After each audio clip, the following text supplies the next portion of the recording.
Hello friends, आज मैं आपके साथ माइक्रो इकोनॉमिक्स का एक टॉपिक डिस्कस करूंगा जिसका नाम है फैक्टर प्राइसिंग। तो फैक्टर प्राइसिंग होती क्या है? In order to produce goods and services we need factors of production. जब भी हमने कोई गुड्स एंड सर्विसेज बनाने हैं तो हमें फैक्टर्स ऑफ प्रोडक्शन तो चाहिए ही। कौन कौन से factors? Land, labour, capital, entrepreneur. तो जो लैंड होता है उसको जो प्राइस दिया जाता है उसकी कीमत जो होती है वो होता है रेंट। जो लेबर होता है उसकी कीमत होती है वेजेस। जो कैपिटल यूज़ करते हैं उसकी कीमत होती है, कैपिटल मतलब पूंजी, मतलब इंटरेस्ट देते हैं उसके बदले। एंटरप्रेन्योर किस लिए काम करता है? प्रॉफिट्स के लिए।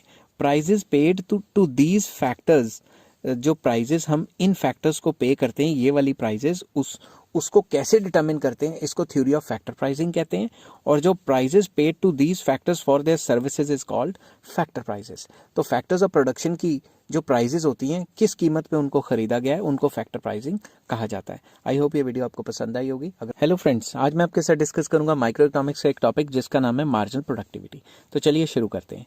It refers to the additional product as a result of the employment of an additional unit of factor. एक एडिशनल यूनिट ऑफ फैक्टर को बढ़ाने से टोटल प्रोडक्ट में जो भी चेंज आता है उसे हम मार्जिनल प्रोडक्टिविटी कहते हैं, उस कंसर्न फैक्टर की। एग्जांपल देता हूँ, मान लो मैं 10 लेबर के साथ काम कर रहा हूँ तो माल बन रहा है 100, और अगर मैंने 11वां लेबर लगाया तो एक लेबर के चेंज करने से अगर माल बना 110, तो मार्जिनल प्रोडक्टिविटी कितनी हुई? 10 का चेंज आया ना, तो मार्जिनल प्रोडक्टिविटी हुई 10 की। आपको लगता है समझ आ गया होगा, ठीक है। तो मार्जिनल प्रोडक्टिविटी का फॉर्मूला क्या है? Marginal productivity is change in total productivity divided by change in factor. ये जो ट्राइंगल है इसे कहते हैं डेल्टा। डेल्टा का मतलब होता है चेंज, ठीक है।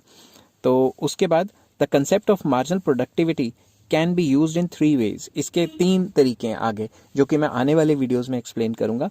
सबसे पहला है marginal physical productivity, marginal revenue productivity and value of marginal physical productivity. ये आने वाली वीडियोस में मैं तीनों के तीनों डिस्कस करूंगा। हेलो फ्रेंड्स, आज मैं आपके साथ माइक्रो इकोनॉमिक्स का एक टॉपिक लेके आया हूँ जिसका नाम है मार्जिनल फिजिकल प्रोडक्टिविटी। इसकी शॉर्ट फॉर्म एमपीपीबी होती है, मार्जिनल फिजिकल प्रोडक्टिविटी। तो चलिए ये होता क्या है? It is measured in terms of additional unit of commodity produced from the employment of one more unit of a factor of production.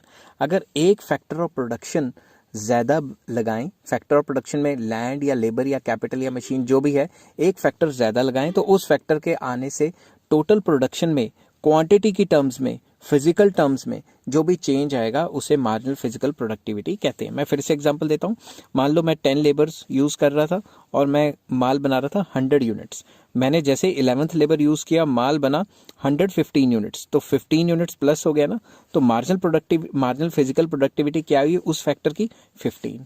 तो अगर इसको निकालना है तो इसके दो फॉर्मूले।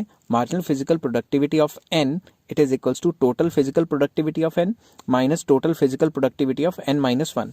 तो इस केस में ये हो गई हमारे पास एन, और ये होगी एन माइनस 1, मतलब पुरानी वाली। समझ के बाद दोनों को चेंज करेंगे तो ये 15 आ जाएगा ना। और दूसरा change in total physical productivity divided by change in factor. तो अगर इस तरीके से निकालना है, चेंज कितना आया था 15 और फैक्टर में कितना चेंज किया 1, तो 15 डिवाइडेड बाय 115, फिर भी वही आ गया। हेलो फ्रेंड्स, आज मैं आपके साथ डिस्कस करूंगा माइक्रो इकोनॉमिक्स के एक और टॉपिक जिसका नाम है मार्जिनल रेवेन्यू प्रोडक्टिविटी, एमआरपी। तो चलिए शुरू करते हैं, ये क्या होता है? It refers to addition in total revenue resulting from employment of one more unit of factor of production। एक unit of factor of production के बढ़ाने की वजह से अगर टोटल रेवेन्यू में कुछ फर्क पड़ता है तो उसे मार्जिनल रेवेन्यू प्रोडक्टिविटी कहते हैं। मैं आपको एक एग्जांपल देता हूँ, बहुत आसान है। सबसे पहले मान लो मैंने 10 सेल्समैन, मेरा ही शॉप है, मैं 10 सेल्समैन से काम करवा रहा था, और 10 सेल्समैन से काम करवा के मेरी जो थी 100 करोड़ की, मैं इतना ज़्यादा तो अमीर हूँ नहीं, खैर 100 की जगह मैं लिख लेता हूँ कि 1000 रुपीज़ की सेल हो रही थी। मान लो मैंने एक फैक्टर और बढ़ाया, 11 सेल्समैन कर लिए, और मेरी जो सेल्स है वो चेंज होके हो गई 1100 की। तो कहने की बात यह है कि एक लेबर की वजह से 100 रुपीज़ का टोटल रेवेन्यू का फर्क पड़ा ना, तो उसे मार्जिनल रेवेन्यू प्रोडक्टिविटी कहा जाता है। तो अब marginal revenue productivity of N, it is equals to total revenue productivity of N, मतलब ये जो एन टाइम पीरियड अभी का, minus total revenue productivity of N minus 1, मतलब एन माइनस 1 मतलब पुराना। तो दोनों में जो चेंज आएगा वही मार्जिनल रेवेन्यू प्रोडक्टिविटी होगी। या फिर आप ऐसे भी निकाल सकते हो, marginal revenue productivity is change in total revenue productivity. तो जो भी चेंज आया वो चेंज कितना है? 100, ठीक है, divided by change in factor. Factor में तो सिर्फ एक ही लेबर को हमने किया है ना, तो 100 divided by 1 is 100। I hope ये आपको क्लियर हो गया होगा। इसका एक और फॉर्मूला निकालने का जो कि है marginal revenue productivity, it is equals to marginal physical productivity multiply by marginal revenue. इस तरीके से भी ये निकल जाता है।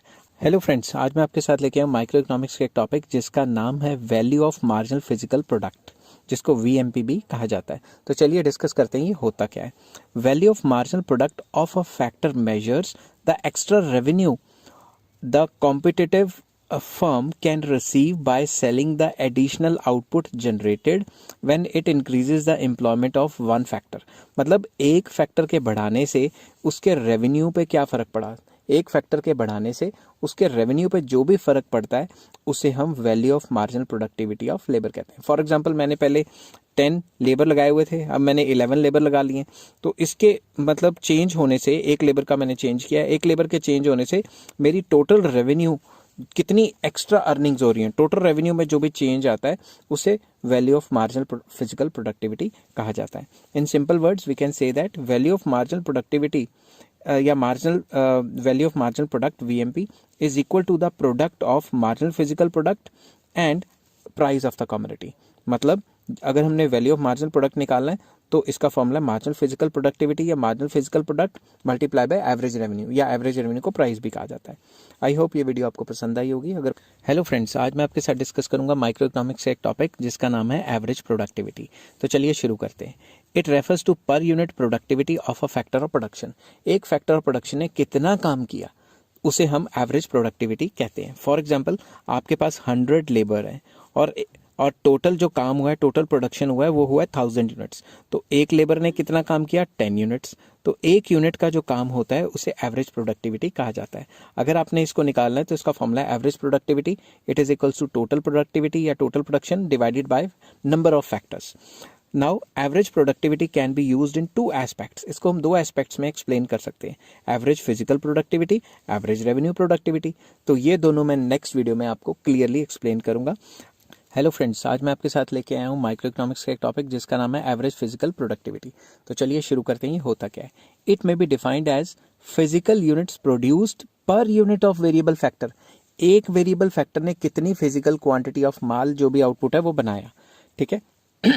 Sorry, it is measured by dividing total physical productivity by the number of variable factors जो भी यूनिट्स हैं। फॉर एग्जांपल मैं आपको बताता हूँ, टोटल फिजिकल प्रोडक्ट बन रही है 100 और फैक्टर्स हैं मान लो 10। तो एक बंदे ने कितना काम किया, 10 यूनिट्स में प्रोड्यूस किया ना। तो जब भी हम फिजिकल प्रोडक्टिविटी की बात करते हैं तो फिजिकल प्रोडक्टिविटी में quantity of output, physical production की बात होती है। और जब हम एवरेज प्रोडक्टिविटी की बात करते हैं तो उसमें फिजिकल प्रोडक्शन भी हो सकती है या कोई दिमागी काम भी हो सकता है, मगर एवरेज फिजिकल प्रोडक्टिविटी में quantity in terms of physical या टेंजिबल गुड्स की बात होती है। तो एवरेज फिजिकल प्रोडक्टिविटी का फॉर्मूला है कि टोटल फिजिकल प्रोडक्टिविटी जो कि मैंने 100 बताई थी डिवाइडेड बाय फैक्टर्स जितने लगे, आपको पता लग जाएगा पर बंदे ने कितने यूनिट्स बनाए। हेलो फ्रेंड्स, आज मैं आपके साथ डिस्कस करूंगा माइक्रो इकोनॉमिक्स का एक और टॉपिक जिसका नाम है एवरेज रेवेन्यू प्रोडक्टिविटी। तो एवरेज रेवेन्यू प्रोडक्टिविटी क्या होती है, चलिए शुरू करते हैं। It is the revenue generated पर unit of a variable factor. तो एक यूनिट ऑफ वेरिएबल फैक्टर ने कितना रेवेन्यू जनरेट किया। फॉर एग्जांपल एक कंपनी है जिसका रेवेन्यू है मान लो 1000 करोड़, लाख, जो भी आप ले लो, और उसमें जो लेबरर्स लगे हुए हैं या फैक्टर्स हैं, कोई भी फैक्टर है, मान लो 100 फैक्टर है, तो पर फैक्टर कितने जनरेट हुए, रेवेन्यू 10। अगर मैं यहाँ 1000 करोड़ की बात कर रहा था तो तकरीबन एक एम्प्लॉय ने कितना या एक फैक्टर ने कितना काम किया, एक फैक्टर ने काम किया 10 करोड़ का। तो एवरेज रेवेन्यू प्रोडक्टिविटी होता है कि पर फैक्टर कितना रेवेन्यू जनरेट होता है, ठीक है। तो it is estimated by dividing total revenue productivity by the number of variable factors. तो अगर हमने एवरेज रेवेन्यू प्रोडक्टिविटी निकालनी है तो टोटल रेवेन्यू प्रोडक्टिविटी जो कि 1000 मैंने ली है डिवाइडेड बाय फैक्टर्स जो 100 लिए हैं, तो पर बंदे का पता लग गया कितना रेवेन्यू जनरेट करता है एक इंसान। हेलो फ्रेंड्स, आज मैं आपके साथ लेके आया हूँ माइक्रो इकोनॉमिक्स का एक टॉपिक जिसका नाम है average factor cost. Average factor cost की शॉर्ट फॉर्म होती है AFC। इसको एवरेज फिक्स्ड कॉस्ट से कंफ्यूज मत करना। तो एवरेज फैक्टर कॉस्ट क्या होता है, it refers to the per unit cost of factor. मैं आपको एग्जांपल देता हूँ। मान लो आपने जो टोटल फैक्टर कॉस्ट है, जितने भी फैक्टर्स रखे हैं उनकी जो कॉस्टिंग है वो है 1000, ठीक है, और आपने फैक्टर्स रखे हैं 10, तो पर फैक्टर कितना खर्चा आता है, 100। तो बेसिकली ये एवरेज फैक्टर कॉस्ट क्या होता है कि पर यूनिट कितना फैक्टर कॉस्ट पड़ता है आपको, ठीक है। तो TFC क्या इधर लिया मैंने, TFC is the total factor cost, और जो F है वो units of factor. Hello friends, आज मैं आपके साथ लेके आया हूँ माइक्रो इकोनॉमिक्स का एक टॉपिक जिसका नाम है मार्जिनल फैक्टर कॉस्ट, जिसको कहते हैं एमएफसी। तो मार्जिनल फैक्टर कॉस्ट क्या होता है? It refers to the extra cost of hiring one more unit of factor.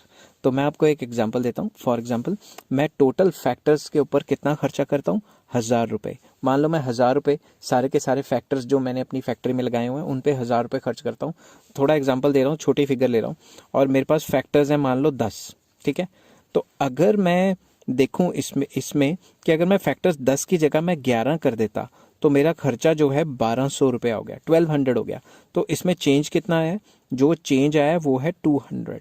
तो कहने की बात ये है कि मेरा जो एन टाइम पीरियड पे खर्चा है वो हो गया 1,200। ठीक है, और जो मेरा पुराना खर्चा था वो खर्चा है मेरा कितना? 1,000। अगर इसको माइनस करेंगे तो आपके पास मार्जिनल फैक्टर कॉस्ट आ जाएगा। तो बेसिकली मार्जिनल फैक्टर कॉस्ट कहता है कि एक्स्ट्रा हायरिंग के ऊपर आपका कितना फैक्टर कॉस्ट खर्च हुआ। ठीक है, हेलो फ्रेंड्स, आज मैं आपके साथ करूंगा माइक्रो इकोनॉमिक्स का एक बहुत इंपॉर्टेंट टॉपिक जो कि फैक्टर प्राइसिंग के अंडर आता है, marginal productivity theory of distribution. Marginal productivity theory of distribution factor pricing की सबसे पहली थ्योरी मानी जाती है।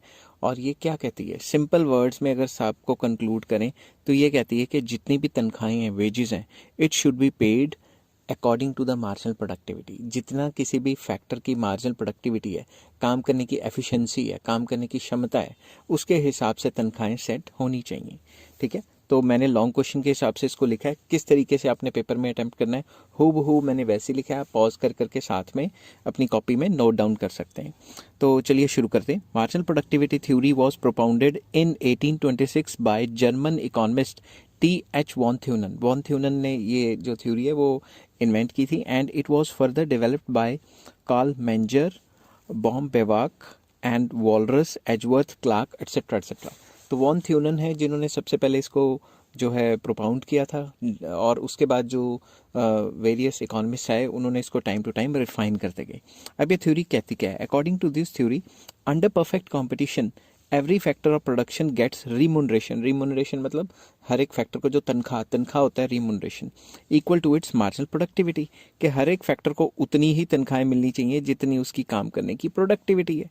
ठीक है, नेक्स्ट, हर एक क्वेश्चन में अगर आप एक डेफिनेशन ऐड कर दोगे तो टीचर को काफ़ी ज़्यादा ना लगता है कि आपने बहुत पढ़ा हुआ है, क्योंकि जो टीचर है, मैं भी टीचर हूँ, मुझे नहीं याद कि मार्क ब्लैंक ने क्या कहा था क्या नहीं कहा था। पता नहीं, इतनी बड़ी बुक्स लिखी हुई हैं तो कौन सी बुक में क्या कहा हो। तो टीचर को ये नहीं समझ आती कि लैंग्वेज जो इन्वर्टेड कॉमर्स के अंदर है क्या क्या लिखा हुआ है। टीचर को लगता है चलो बच्चे ने लिखा है तो बहुत सही है, इसलिए जो जो बच्चे डेफिनेशंस लिखते हैं उनको 2-3 नंबर फालतू ही मिलते हैं। ठीक है, अब इन्होंने क्या कहा था? According to Mark Blaug, the marginal productivity theory contends that in equilibrium each productive agent, मतलब जो भी फैक्टर है, will be rewarded in accordance with the marginal productivity। मतलब जितने भी एजेंट्स काम कर रहे हैं, जितने भी फैक्टर्स काम कर रहे हैं, हर एक फैक्टर को उसके प्रोडक्टिविटी के हिसाब से तनख्वाह मिलेगी।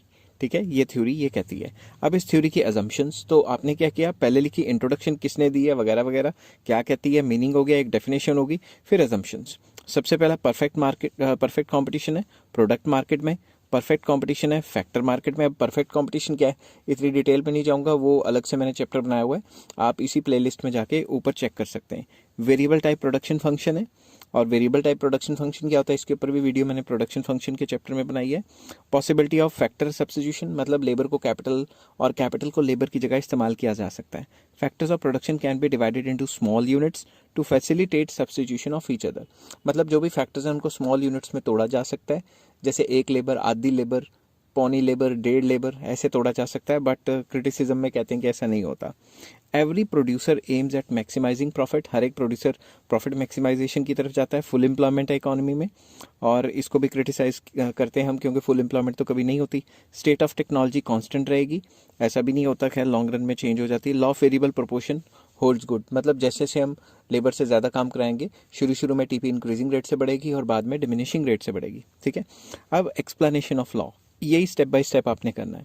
तो एक्सप्लेनेशन ऑफ लॉ में हम 2 व्यू पॉइंट डिस्कस करेंगे, from the view point of industry, from the view point of a particular firm. तो सबसे पहले मैंने हेडिंग बनाई है from the view point of industry. तो इसके अंदर आपको क्या लिखना है? From the view point of industry, the marginal productivity theory studies how the price of factors is determined. तो इंडस्ट्री के पॉइंट ऑफ व्यू से ये थ्योरी डिस्कस करती है कि फैक्टर के प्राइजेस कैसे डिटर्मिन होते हैं। Under perfect competition prices of a factor is determined at a level where the market demand for factor is equal to supply। मतलब जहां डिमांड और सप्लाई बराबर होती है फैक्टर की, वहां इक्विलिब्रियम डिटर्मिन हो जाता है। This theory assumes that there is a state of full employment. ये थ्योरी मान के चल रही है, अजम्पशन है कि फुल एम्प्लॉयमेंट है। तो अगर फुल एम्प्लॉयमेंट होगी तो supply of factors remain same, supply उससे बढ़ाई नहीं जा सकती फैक्टर्स की। Therefore the factor price will be determined by its demand alone. तो फैक्टर प्राइस सिर्फ डिमांड पे डिपेंड करेगी, क्योंकि सप्लाई तो ऑलरेडी फुल एम्प्लॉयमेंट पे, तो सप्लाई ऑफ फैक्टर्स तो ऑलरेडी फुल है। नेक्स्ट हेडिंग बनाई है मैंने, industry's demand curve for a factor. An industry's demand curve for a factor can be drawn with the help of demand curves of all the firms for that factor. अगर industry की demand curve बनानी है एक particular factor की, तो जितनी भी industry के अंदर फर्म्स हैं उनकी डिमांड कर्व सेम फैक्टर के ऐड कर देंगे तो इंडस्ट्री की डिमांड कर्व बन जाएगी। We know that to a firm marginal revenue productivity, जिसको एमआरपी कहते हैं, curve of a factor constitutes its demand curve. ये आपको पता होना चाहिए, जो भी मार्जिनल रेवेन्यू प्रोडक्टिविटी कर्व होती है वही डिमांड कर्व होती है किसी भी फर्म की। अगर आपको नहीं पता कि मार्जिनल रेवेन्यू प्रोडक्टिविटी क्या होती है, तो मैंने जो प्लेलिस्ट है, प्लेलिस्ट में एक एक कंसेप्ट को एक्सप्लेन किया, एक एक 2-2 मिनट की वीडियो आपको चेक करनी चाहिए। A profit maximising firm will employ those units of factors at which marginal revenue productivity it is equals to marginal factor cost। तो इक्विलिब्रियम कहाँ पे होगा? फर्म्स वहीं पे तभी उस हद तक मतलब जॉब्स देंगी बंदों को, या फिर उस हद तक एम्प्लॉय करेंगी फैक्टर्स जहाँ तक marginal revenue productivity is equal to marginal factor cost. अब marginal revenue productivity, marginal factor cost क्या होते हैं ये मैंने पहले एक्सप्लेन किया हुआ है। अगर आपको फिर भी नहीं समझ आ रहा तो आप ऐसे करो, आप इसकी जो वो जो पूरी की पूरी जो डिस्क्रिप्शन होती है वीडियो के नीचे, वहाँ जाओगे तो मैंने एक एक पे एक एक वीडियो बनाई हुई है, वो जाके आप चेक करो, ठीक है। Firms demand curve must slope downward because of the application of law of diminishing returns। क्योंकि law of diminishing returns होते हैं तो मार्जिनल प्रोडक्टिविटी तो गिरेगी ना, अगर कुछ ज़्यादा ही फैक्टर हमने लगा दिए। इस वजह से डिमिनिशिंग रिटर्न्स की वजह से जो ये जो मार्जिनल रेवेन्यू प्रोडक्टिविटी कर्व है वो गिरेगी। द फर्म्स डिमांड कर्व, और मार्जिनल रेवेन्यू प्रोडक्टिविटी क्या होता है? फर्म की demand curve. The industries demand curve for किधर गया, लाइन इधर उधर चलेगी। The industries demand for a factor of production is the total demand for the factor for that factor by all firms. तो यहाँ क्या हुआ है, जो इंडस्ट्री की डिमांड कब होगी, वो सारे के सारे फैक्टर्स जो हैं, सारे के सारे जो फर्म्स हैं उनकी एक पर्टिकुलर फैक्टर की डिमांड को टोटल करेंगे तो इंडस्ट्री की डिमांड बन जाएगी। तो industries demand curve is horizontally summation, horizontal summation है किसका? जो फर्म्स की, जो फर्म है उनकी डिमांड कर्व। जैसे मैंने यहाँ लिख दिया firm A, firm B, firm ए की डिमांड कर्व ये बना दी, ठीक है, फर्म बी की डिमांड कर्व ये बना दी। मैं रब कर देता हूँ साथ के साथ, इन दोनों को हॉरिजॉन्टली ऐड करेंगे तो ये बन जाएगी इंडस्ट्री की डिमांड कर्व, ठीक है। मैं इसको रब कर देता हूँ। तो इंडस्ट्रीज डिमांड कर्व क्या होगी? Horizontal submission. हॉरिजॉन्टल क्या होता है? इस तरीके से सम करना, तो ये बन गया लंबा सा, ठीक है। उसके बाद अगर आप देखोगे तो इसकी marginal revenue productivity of firm A, firm B, यहाँ पे मैंने दोनों को ऐड कर दिया, फर्म ए, फर्म बी की, दोनों की, तो ये इंडस्ट्री की डिमांड कर्व हो गई। अब हमारे आगे आता है कि factor price determination. Factor prices कैसे डिटर्मिन होंगे? मैंने पहले ही बताया, जहां डिमांड सप्लाई बराबर होगी। The prices of a factor will be determined at a point where industry's demand curve for factor intersects the supply curve. मतलब डिमांड और सप्लाई बराबर होंगे। Supply of a factor is assume to be fixed, क्योंकि full employment होगी, तो supply को तो inelastic बना दिया, और डिमांड डाउनवर्ड स्लोपिंग, जहां दोनों कट करती हैं वो इक्विलिब्रियम, ठीक है। तो मैं इसको रब कर देता हूं ताकि थोड़ा साफ सुथरा रहे। तो ये इक्विलिब्रियम क्वांटिटी ऑफ लेबर या जो भी फैक्टर है, और ये equilibrium quantity of wages. The supply curve is parallel to Y axis which indicates that under full employment condition जो OQL supply of factor is fixed. मतलब इससे ज़्यादा फैक्टर्स की सप्लाई बढ़ाई नहीं जा सकती, क्योंकि ऑलरेडी फुल एम्प्लॉयमेंट इक्विलिब्रियम है। अब आ जाता है from the view point of a firm. अभी तक इंडस्ट्री डिस्कस कर रहे थे। According to this theory, a firm under perfect competition will employ that number of factor at which, हम पीछे भी कर चुके हैं, at which factor cost is equal to marginal revenue product। इसको हम ये भी कह सकते हैं कि marginal revenue productivity और marginal factor cost बराबर रहने चाहिए। इसको हम एक टेबल के थ्रू एक्सप्लेन करने की कोशिश करेंगे। Quantity of factor 1 2 3 4 5, marginal physical productivity गिरती जा रही है लगातार, 10 8 6 4 2। एंड प्राइजेस, क्योंकि परफेक्ट कंपटीशन है प्राइजेस आपको पता है सेम रहते हैं। अगर मैंने मार्जिनल रेवेन्यू प्रोडक्टिविटी निकालनी है तो उसका फॉर्मूला मार्जिनल फिजिकल प्रोडक्टिविटी ये वाला मल्टीप्लाई बाय मार्जिनल रेवेन्यू। तो ARMR सेम होता है परफेक्ट कंपटीशन में, तो 10 multiply by 2 is 20, 8 multiply by 2 is 16, ऐसे मल्टीप्लाई करके ये सारे लिख लिए। अब फैक्टर प्राइजेस जो है वो गिवन है, क्योंकि परफेक्ट कंपटीशन में factor prices and prices of जो गुड्स हैं वो भी सेम रहते हैं, क्योंकि हमने एज्यूम किया है कि प्रोडक्ट मार्केट में और जो फैक्टर मार्केट है दोनों में परफेक्ट कंपटीशन है। अब हम क्या करते हैं, employment of a factor by a firm.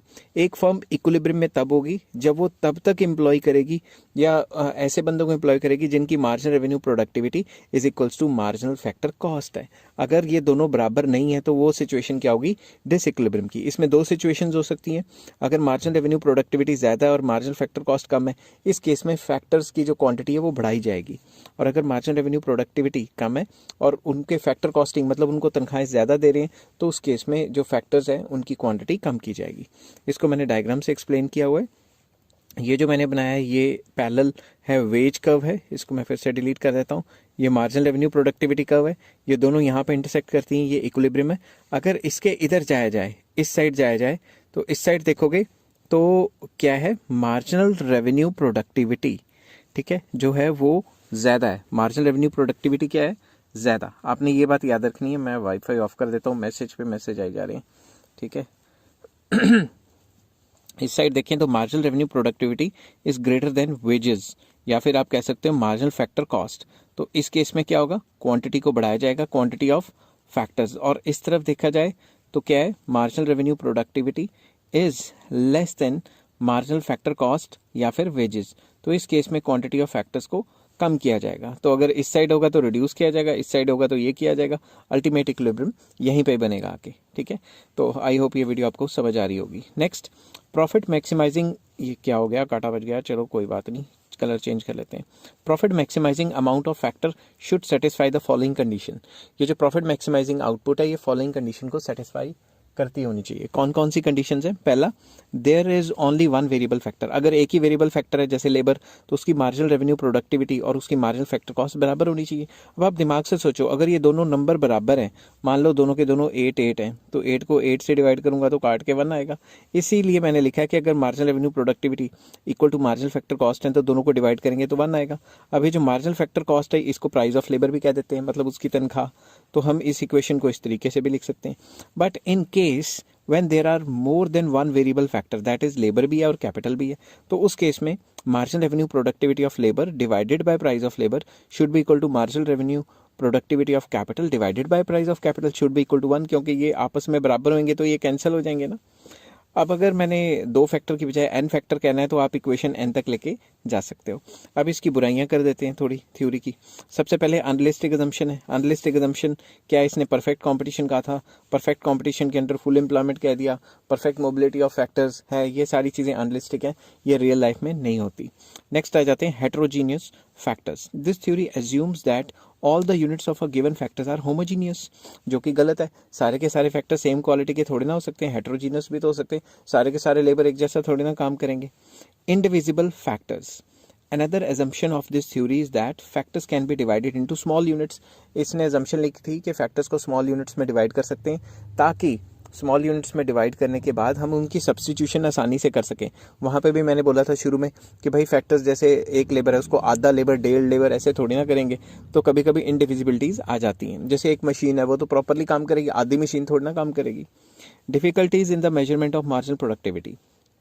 It is not always possible to measure marginal productivity due to several reasons।